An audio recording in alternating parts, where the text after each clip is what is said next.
Welcome to the Sunset Flip Wrestling Podcast with your hosts, Darren. What the hell is going on? And Double C. I don't know. Covering 5 hours of WWE programming. You think this shit would get stale after a while, but apparently not. Welcome. Like the intro said, because that's the last time you're going to hear that particular intro. What? Yes, we are going to move forward, just like Vince McMahon did. We're going to the next generation of the podcast. Sweet. Next week, we're going live. Awesome, man. Yeah, sooner or later, we'll probably have fans. I know. So, it's going to be on a stream. It's going to be on the little thing I call Double C TV. Ha, funny. Because my ego is the size of an elephant. Yeah, same here. But if we're going to do about advancements, I'm going to have to one step ahead of you there. What? I pulled out the good mic. Oh, As you can tell, I sound 10 times better with this thing in my hand. Yeah, and it's going to sound 100 times better when we do this thing next week. It's going to be awesome. But I can't wait, dude. But this week... Oh, right, we still have to talk about wrestling. Yes, this is after all a wrestling podcast. Sometimes I forget that sort of thing. Yeah. We have a Smackdown and a RAW. Smackdown from the February 22nd and Monday Night Raw from the 25th. And all right, so let's get this started. It's a doozy. Oof. Yeah. So we start out with, on SmackDown, Alberto Del Rio, who is upset at Zeb Coulter's comments. Because everybody else is as well. Yeah, all Jack Swagger can say is "we the people," and that's about it. Yeah. So he basically, Alberto Del Rio pretty much goes, he defends basically everyone because, yeah. He's the good guy. Yes. Good guy's all about the people, man. Exactly. So he goes into that this angle. It's just getting worse. It's uncomfortable. That's what it is. Yeah. This probably might have worked 10 years ago when we were in that whole giant fixation of protection. I don't know about that. I mean, 10 years ago, we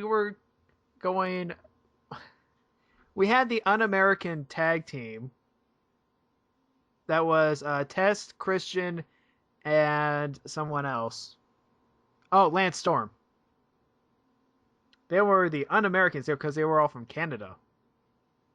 And that was also the same time we had La Resistance tag team. Rene Dupree and the other guy. And the French sympathizer, Ron Conway. Oh, it's so bad. I'm off track here. So, back to the action. After Alberto Del Rio says his stuff, Randy Orton comes out. He says he wants Jack Swagger because he got beat by Jack Swagger at the Elimination Chamber by a roll-up. So, he wants revenge. And let me guess. Hold on. Let my psychic visions come out. Okay. Does Booker T come out and make a match? Oh! On the nose! Oh, my psychic powers. They are so amazing sometimes. Booker T then comes out and he goes, okay, you want Jack Swagger so bad? Here, you can have him tonight. And then Del Rio's all like, what about me? I wanted Jack Swagger. And he goes, I'll figure out something for you later. You can beat up Zeb Coulter if you want. So the first match of the night, we have Sheamus versus Damian Sandow. In another high-octane Sheamus match that a lot of fighting is going on. Mm-hmm. Yeah. But So, Go ahead. pretty much just like a normal Sheamus match. Yeah, normal Sheamus match. Sheamus wins with Bro Kick. We go to a New Orleans WrestleMania 30 promo. After that, we go to a Shield promo. And we go to another match. Yay! Caitlyn versus Layla versus Tamina and Oksana. Can we go back to the promos quickly? I think those were more enjoyable. And Caitlyn spears Tamina in this one and picks up the victory. There's a little storyline going on with this one. It's that Layla wants the Divas title, but she's giving that she can't take her eyes off the title, sort of thing. It's like, Yay. Honestly, I don't care. something interesting. Okay, backstage, we have Jack Swagger going to his coming toward the ring, and he gets stopped by Wade Barrett. Wade Barrett goes, I want to tell you something. It's about time someone, tried to shut up, Randy Orton. And then Zeb Coulter goes, you know what? No, screw you. You're part of the problem because you're foreign. You know, that just makes Wade Barrett look like the giant idiot. And he hasn't had a good streak lately of looking smart. Yeah, I mean, and This is mind-boggling in a sort of way. Okay, they're the bad guys. They're supposed to like each other. No! The guys are insulting his entire existence, saying that he's a foreigner and he's the problem, and he should not be here. It should be for Americans and Americans only. Yeah. So SmackDown continues to boggle the mind. I don't get it sometimes. That doesn't make any sense. Why would he side with the guy who's openly insulting foreigners? I don't know. Maybe he got his nose broken too many times. No, maybe he has a concussion. So we go to Randy Orton versus Jack Swagger. And yeah, this was alright, I guess. Swagger ends up with the victory with a thumb to the eye and a roll up. And he also uses the ropes. So pretty much he's just doing a bunch of heel stuff. Right. However, you couldn't tell he was using the ropes until during the replay because it got cut off with some fancy angles. You mean with editing? The magic tool of the jump cut. Well, it wasn't really a jump cut. More like out of frame. Hey, I'm a visual editor. I know the powers that you can use with such magic utilities. It's almost like you could do it with another camera. Yeah. Right. Anyways, so we go backstage with, let's see, Wade Barrett and Sheamus.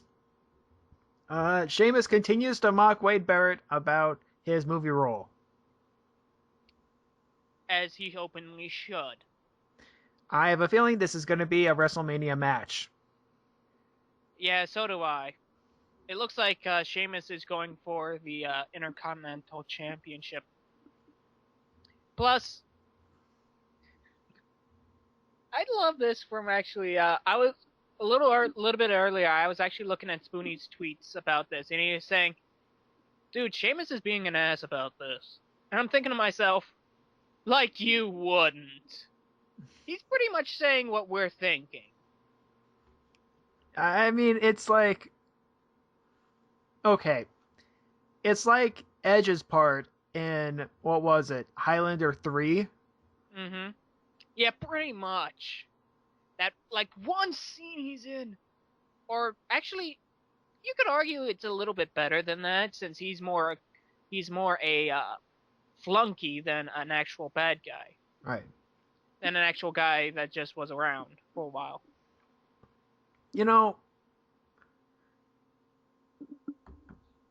now that I think about it, Wade Barrett hasn't even really touted that much about his movie role. I mean, when we first knew about this, it was so like he's in the ring, hey, I'm in a movie now, and then Sheamus immediately, craps all over it.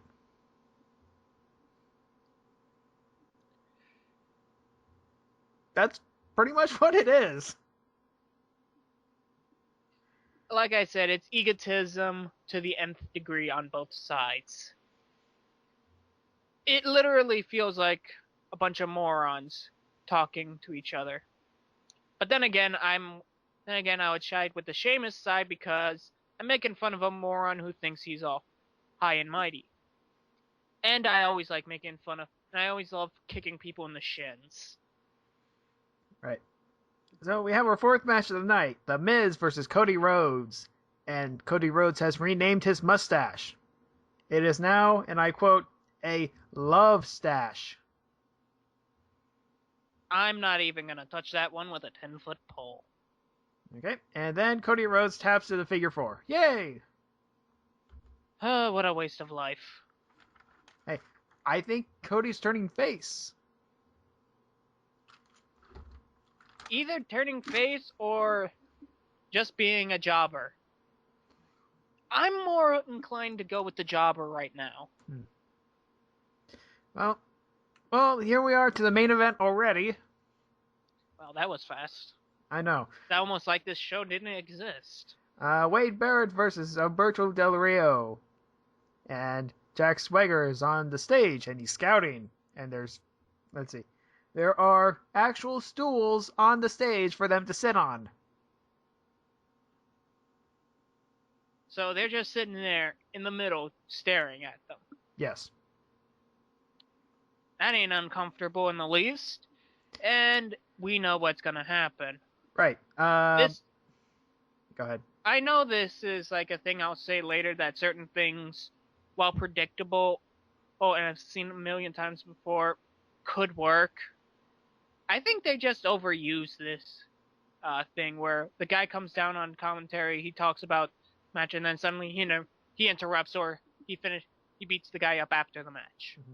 Well, in this iteration, Jack Swagger tries to distract, and then Del Rio gets the cross arm breaker on, and then Wade Barrett taps. So, despite possible interference, it doesn't work. Smackdown. Poor Wade Barrett. He's suffering Dolph Ziggler's problems. Oh, Dolph Ziggler.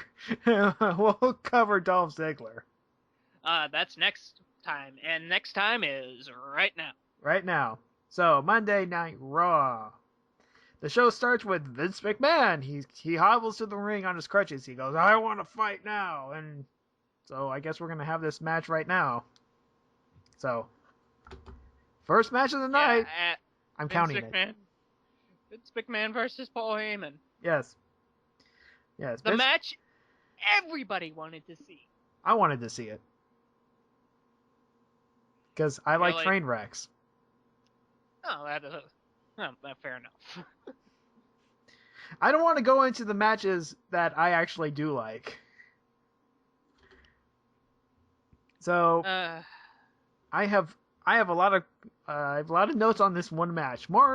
It appears that the more notes I make, the better the match is. So Heyman attacks with the crutch. Vince then hits Heyman with the crutch. Brock Lesnar comes out and he goes, "Rawr." Goes R. And then Triple H comes out. He returns. And he goes, "Rawr." And wets his pants at the same time. Yes. Triple H pisses himself while they fight.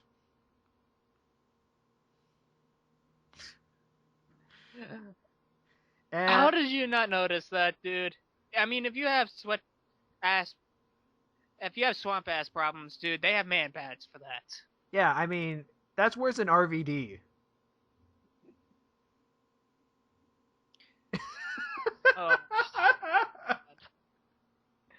You're paying for that one. So Lesnar gets busted wide open. My God, you could have seen. My God, there was a splatter.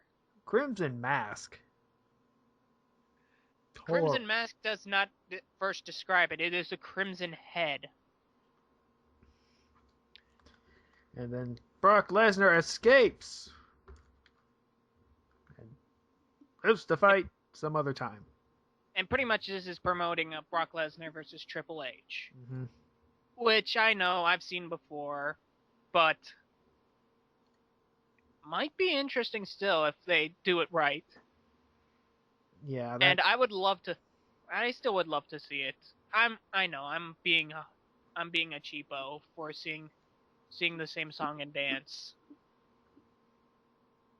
But sometimes a good song and dance you can see multiple times. Mm-hmm. Right. So next up we have Dolph Ziggler versus the Ryback. Still going with that. The Ryback. Okay. I make a note here. AJ looks like a zombie. For some reason. I think that's pretty much her degree in life right now. She's just there. Yeah, she's there. She's blanks, just starely blanking stare. Yeah, I think she realizes, fuck, I used to be the GM.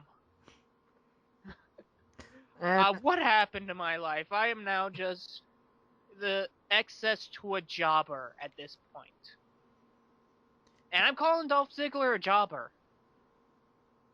Because despite having both two other people beside him, he still can't win a match. Well, you can't win a match against the Ryback. No, he can't win a match, period. This has been going on for a while. I know. Well, give it time. He'll cash in and be champion. Like I said, Maybe. Knowing his luck, he'll fail in cashing it in. So, a couple notes here. Throughout the commercial break, there is a 5-minute vertical suplex. Which, I do have to admit, is impressive. And I make a note here. Longer than the average Goldberg match. Yeah, that too. After Dolph Ziggler runs into a wall, he gets hit with a shell shock. And a powerbomb. Whatever. Yeah, pretty much this match was meant to be a Ryback. Showing how badass Ryback is. Mm-hmm. So, Ryback wins, and we go, okay. That was entertaining somewhat. I enjoyed it. Then we go to The Call trailer. Oh, God. WWE's newest... second newest, actually, when you think about it. Right after Dead Man Down, which actually does look more interesting than this movie. Dead Man Down is not a WWE film. That's the thing. It's an actual film that just happens to have a wrestler in it. This is one of those... No, I thought Dead Man Down was produced by WWE Films. Don't think so. I could be wrong at this, so don't take my word for it. I've never been good with track records. The Call is the movie with David Otunga in it. However, he's not seen in the trailer. And it focuses more on Halle Berry's character. Yes. And it basically goes, what? You're trapped? Your kid pretty much kidnapped her goes, I have the girl now. And then reporter goes, or dispatcher. That's right. It's pretty much the dispatcher trying to find out where this person is being held. And then she goes, this is getting don't silly. touch her, or else I'm going to find you. Oh, yes. All 90 pounds of Halle Berry. Oh, I'm so scared. It looks stupid. Oh, yeah. At least with Dead Man Down, there's something interesting going on there with the revenge story. There's some actual interesting, like, espionage and, like, noir shit going on. Mm-hmm. But this just looks like a downright stupid action movie. Yeah, well, enough about that stupid movie that we're gonna see several times. CM Punk comes out, Oh yes, given this wonderful speech. and CM Punk goes full throttle on his arrogance. Yeah, pretty much. He downright calls himself God. Yes. Let that sink in for a minute. He goes, "This tonight is not about John Cena, not about anyone else but me." And he calls himself God. Not a wrestling god, just the God. You know his ass is so beaten. Yeah. Not to not to sound bad on CM Punk, but and I know he's a fan favorite, but too much, in my opinion. It's too egotistical. There's a limit of egotism that you can go with. I don't know. I'm digging it. He makes him look like a giant jackass, in my opinion. Right. Which I know it is supposed to be the point. But, I don't know, it's reaching that limit of, yeah, you're just an idiot. Then after that, we go to the Hall of Fame celebrity thing.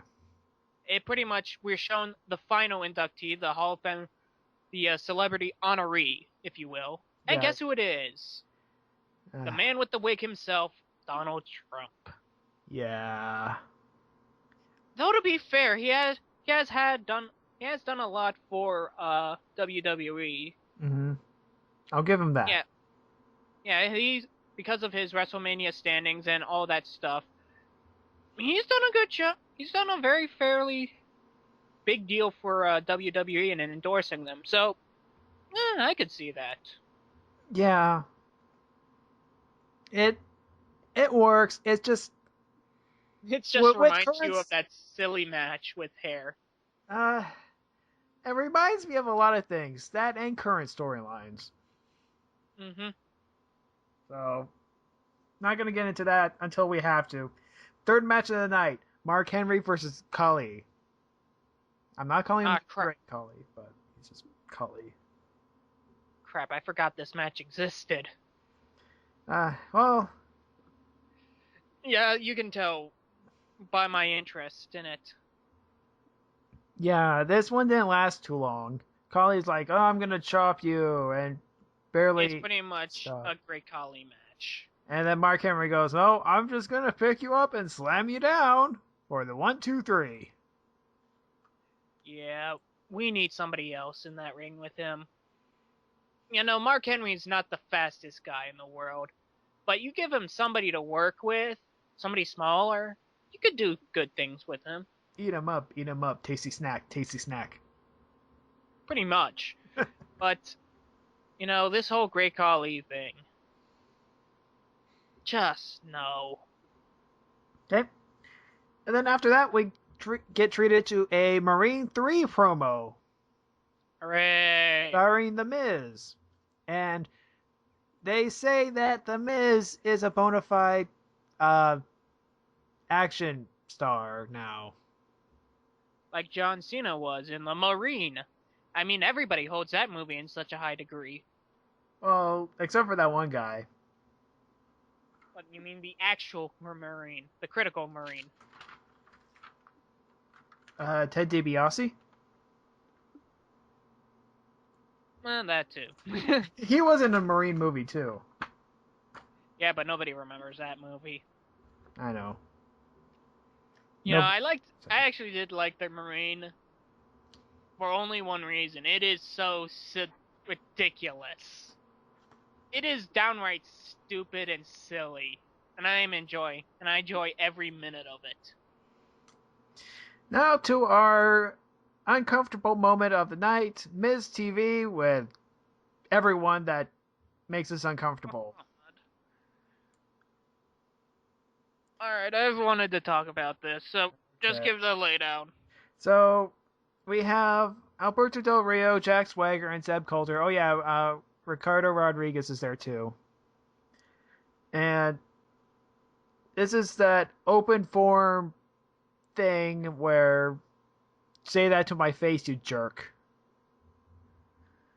Mm-hmm. Zeb Coulter does his thing. Alberto interrupts. Alberto does his thing. Zeb interrupts. Wash and repeat. Nothing really happens. Nothing happens. But it still enforces the points. That Zeb Coulter is calling Alberto Del Rio an illegal immigrant. And Alberto Del Rio is promoting illegal immigrancy.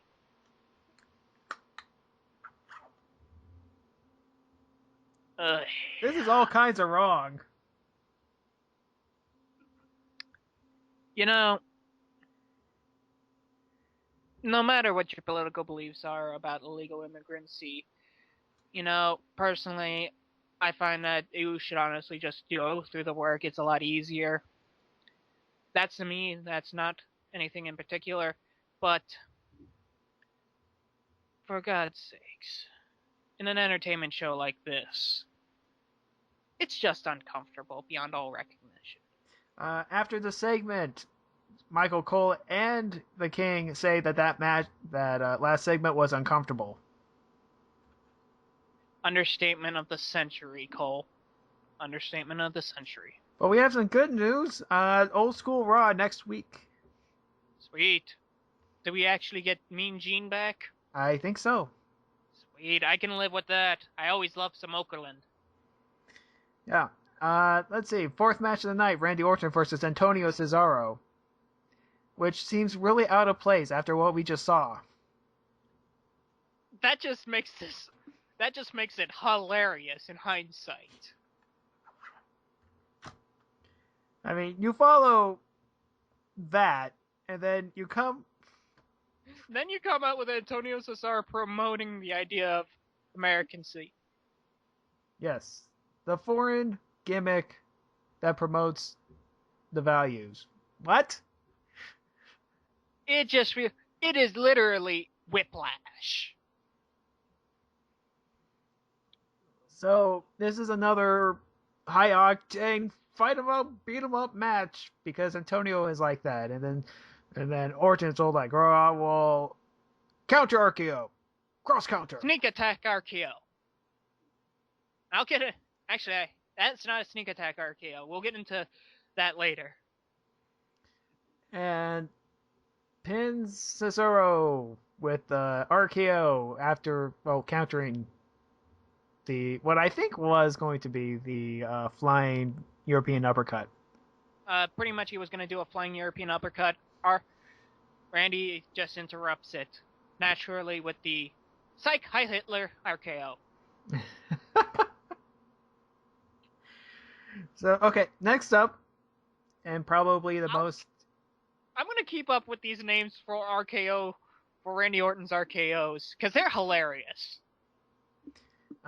Next up, we have probably one of the more entertaining segments of the night. We have Team Hell No. They argue about who's going to beat the primetime players. Yeah. Daniel Bryan says that he can beat the primetime players alone, blindfolded. And then Kane goes, well, I can beat the primetime players alone with one arm tied behind my back. In comes Vicky Guerrero saying, oh, really? Yeah, watch what you say. Again. See, this is what happens when people get too stupid. I mean... But then I love Team Bricky.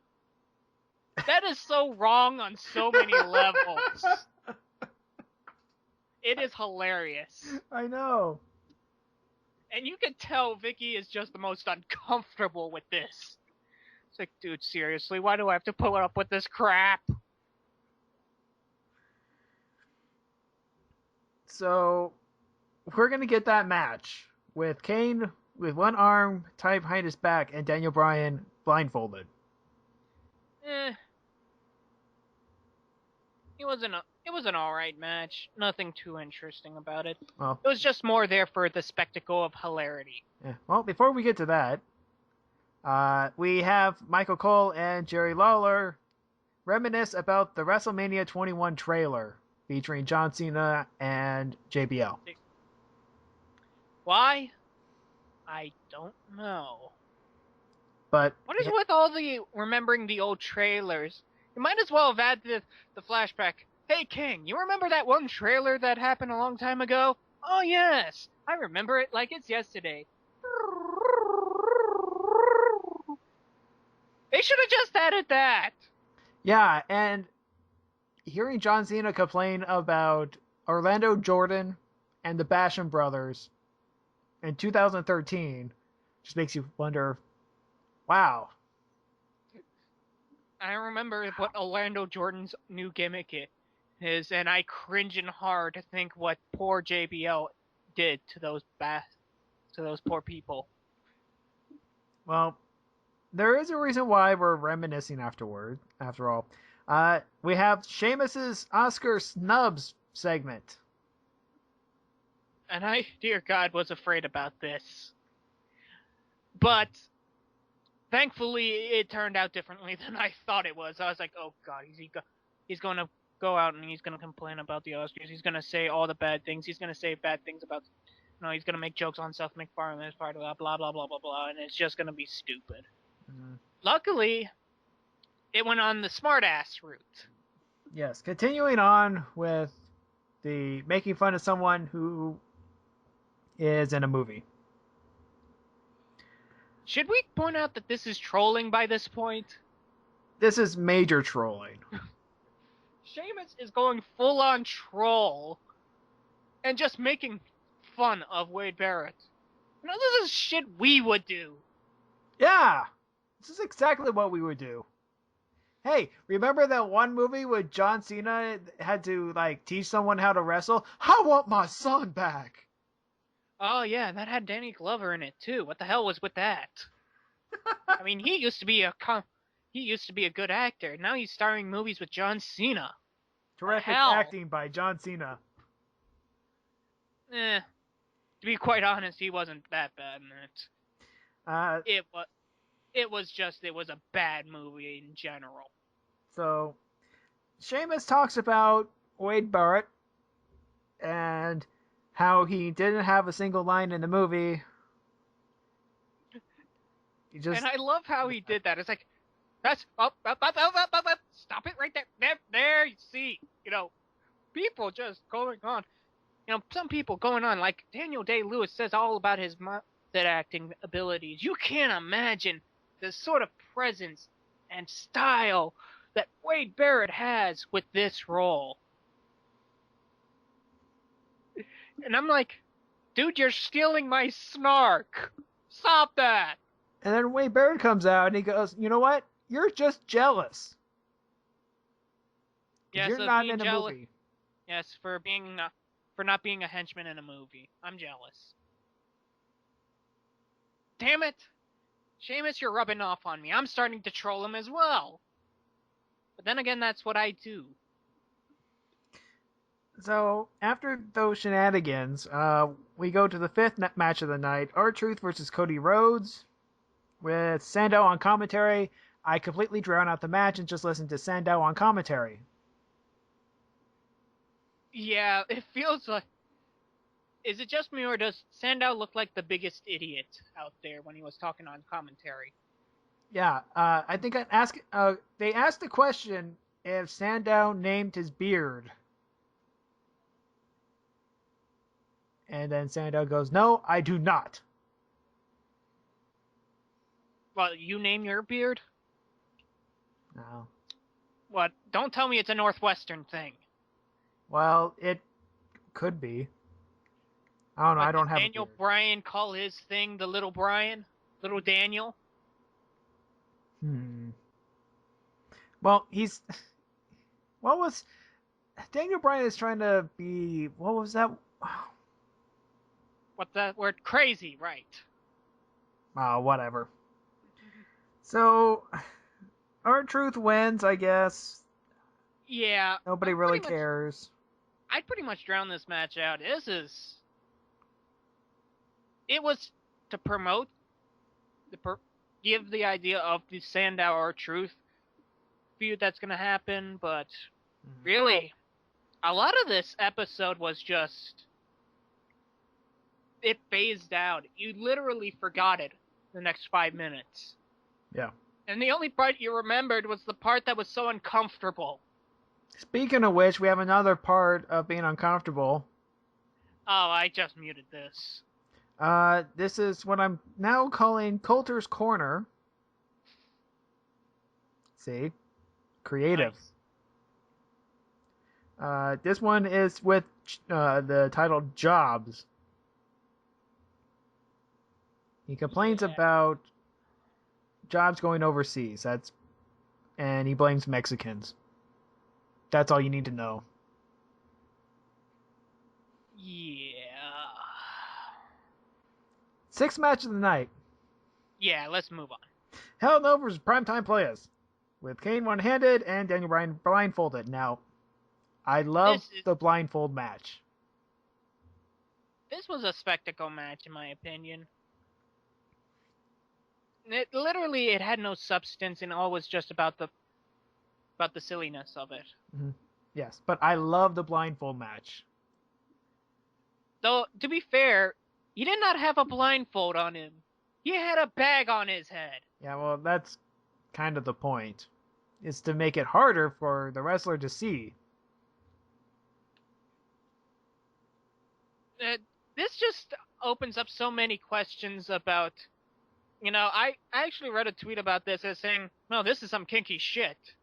And of course, naturally, I reply, well, seeing as they're in underwear tights with fancy spectacles on it, I don't know what you're talking about. I was being sarcastic, if you were wondering. Oh, okay. So, Daniel Bryan has a hard time trying to find his opponent, especially when both Titus O'Neil and the other guy, Darren Young. Yeah, D. Young, blew whistles. Okay, that was funny. I'll admit that. Completely confused Daniel Bryan. He's like, what? And, okay, so finally tags in Kane. Kane wins the match because he can do a one-handed chokeslam. Sort of. Yeah, pretty much. That's why I called this match crap. There wasn't a lot to this match. It was literally when Kane got in, match over. Yeah. But I liked it. The only part I found funny was the blowing the whistles. That was somewhat hilarious. Right. So, yeah, like I said, this was pretty much a spectacle match. It's like midget wrestling. Oh, well, the Junior League wasn't that bad. Not like that. I mean, like, I don't mean like midgets wrestling other midgets. I mean like a guy wrestling like a bunch of midgets. A bunch of dwarves. I'm sorry, I'm being politically incorrect. I know, it's a derogatory term. I'm sorry. You can send all your hate tweets to... Sunset Flip. Yeah.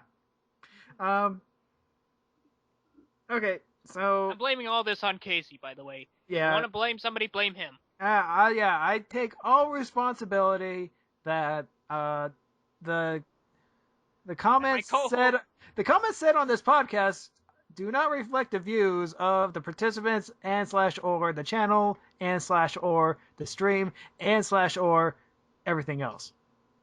And our / the asshole co-host. So up next we have the Shield. They come out and they start talking about, they want to fight someone and how they're invincible and they're never going to lose again. And just I do love how they said this. We beat your superheroes. Super Cena and his amazing friends. They pretty much almost said that, dude. Yeah.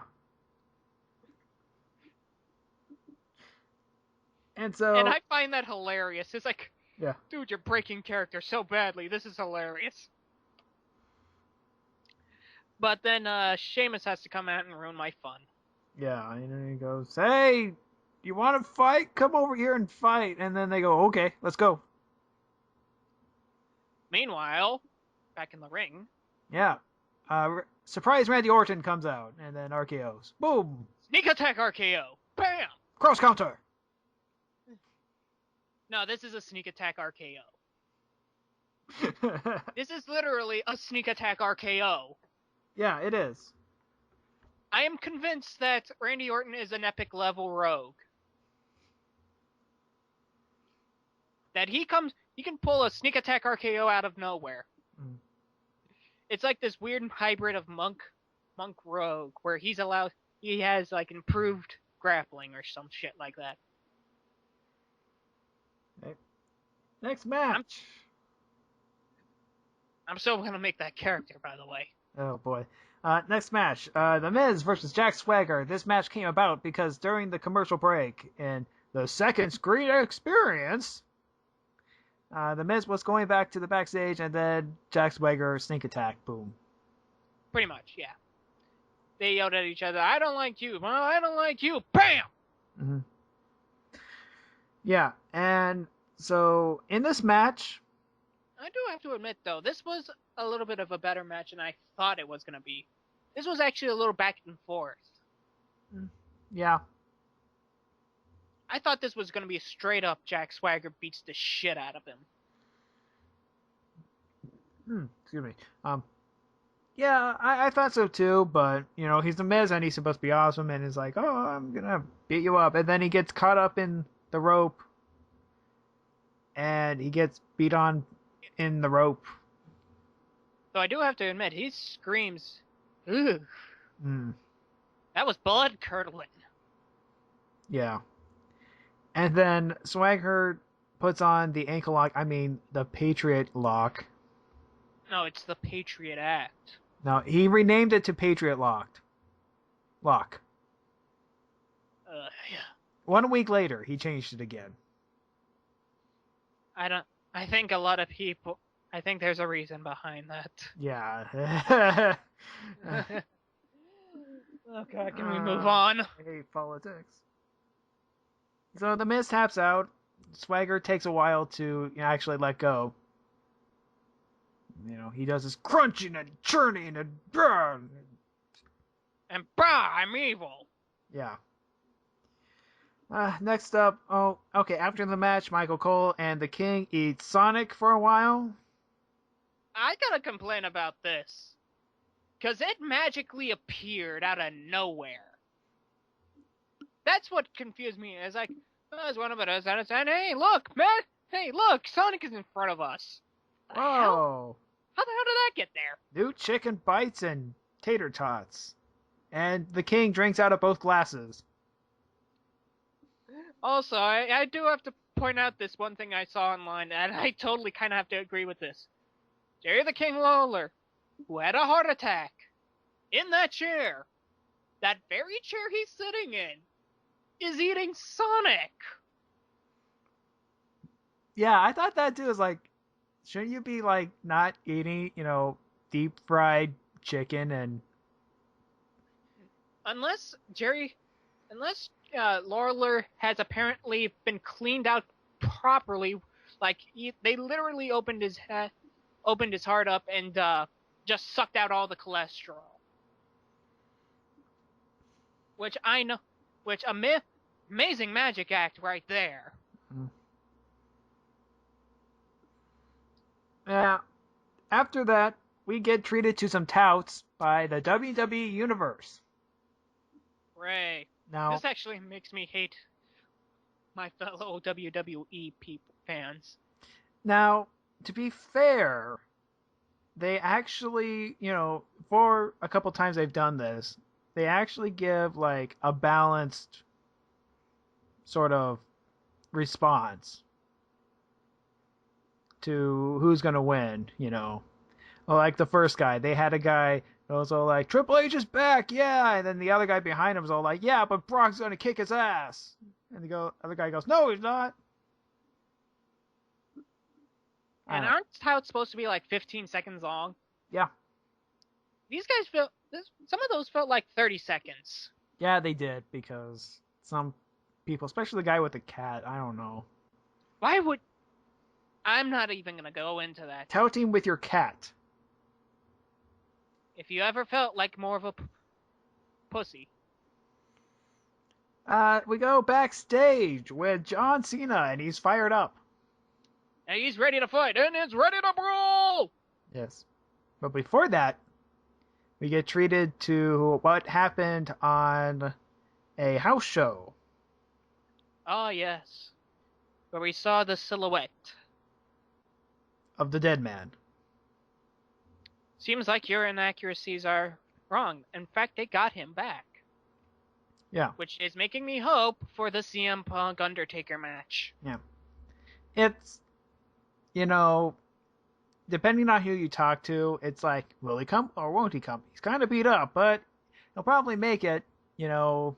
I don't blame you for wanting to have Undertaker stay out of this. To be fair, he's in his 40s and he's pretty busted up after a while. Yeah. You know, there's a time to lay it all out. Yeah, I mean, the last few matches with The Undertaker at WrestleMania, it was all like, dude. He's put himself on the line on those last matches. Don't do this anymore, please. Dear God, you're gonna kill yourself. You don't have to do this anymore. You're badass enough. The streak is 20. You've had a streak for 20 years. End it. So, Undertaker is back, sort of. We'll see if he actually shows up again. He probably will. Probably will. I'm excited for it, yet hesitant, I guess is the word. Right, because CM Punk can just straight up murder him now. Yeah. Punk is dangerous. Speaking of Punk, we have the main event. Now, actually, to be fair, this was a decent main event. Oh, yes, it was. If this was pay-per-view worthy. Yeah, this was a pay-per-view match on Raw. Which, to be fair, you could have saved this for the next pay-per-view to come. I'm pretty sure there's like a pay-per-view in March or something. Is there a pay-per-view in March? Or are we just saving up till WrestleMania? We're just going to WrestleMania, then afterwards, like 3 weeks later, we have Extreme Rules. Okay. Yeah. / Backlash. Okay, so we have a long-ass time to wait. So, okay, I can see why this would be on. And yeah, and actually, I'm kind of impressed of this match. Yeah, this was... Though I will admit one thing I felt. Too many kickouts. It felt a little long and had too many kickouts. It stretched it. I don't know. I like the multiple covers. Because covering your opponent multiple times in a row is good strategy. True, but it felt like after the last like 7 or so, I started to get tired out from it. I was like, okay, we get it. You guys are tough badasses. Can we get it over with? I'm exhausted. And then I got we go, exhausted. Yeah, a lot of chain wrestling, a lot of counters, a lot of submissions, all that good stuff. And the one move that surprised everyone. John Cena. Nope. It's CM Punk's pile driver. Yeah, be quite honest, I'm surprised that they still do that as well. It's a banned move. It's supposed to be a disqualification. It's supposed to be, but I'm pretty sure that the two of them worked it out somehow. And it wasn't a normal pile driver. It was a spike pile driver. Then again, I guess those two guys, like, they have history. They know how to do things. I'm pretty sure that they both know how to survive a pile driver. Yeah. I mean, even Michael Cole marked out on that. I'm surprised that they did it, though.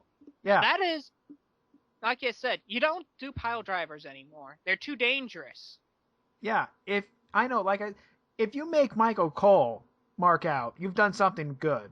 You've done something right. Though I am impressed at John Cena. Yes. Trying to pull out the Hurricane Rana. Yes, the Hurricane Rana. failing miserably, but he's trying. He's trying to put together new moves. I'll give him that. He's trying. Failed miserably, because that was a horrible Hurricane Rana. Yeah. But he at least was trying. And the other moves that he tried were he also tried to do the sit down power bomb, which actually looked pretty good. Yeah, he actually did pull off a power bomb. That was impressive. Yeah. Taking moves from his fallen victims. Batista and Chris Benoit. Oh yeah, he did a crippler crossface as well, didn't he? Mm-hmm. Yes, he did. And then Michael Cole says, "Oh, it's the STF." No, it's not. There's no toe to hold in that move. Yeah, he was holding the arm. It's the crippler crossface. Yes. Or you can just call it a crossface. But yeah.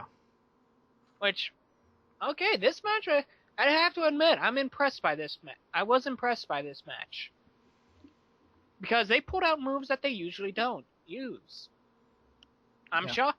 I was actually shocked for a while. I was like, fair job, WWE. So after Cena Carana, the Cena Carana and an attitude adjustment. Yeah. He somehow pulls it out. Yes, and looked like he crapped his pants again. Well, I'm pretty sure he fudged it just while he was doing the Hurricane Rana. It's like, oh god, I don't know how to do this correctly. I think it's something like this. Punk. Oh god, I hope I didn't hurt Punk. Because, you could do that wrong and you could seriously fucking hurt somebody. Yeah. Luckily, Punk knows how to roll it well, so.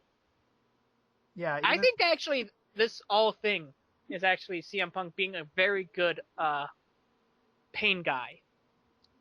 Making up for Cena's downfalls as well. So, or his shortcomings, I mean. Yeah. Yeah. So, John Cena is the bona fide #1 contender to face The Rock at WrestleMania. And after a match like that, yeah, that was pretty an exciting match. Just thinking about that.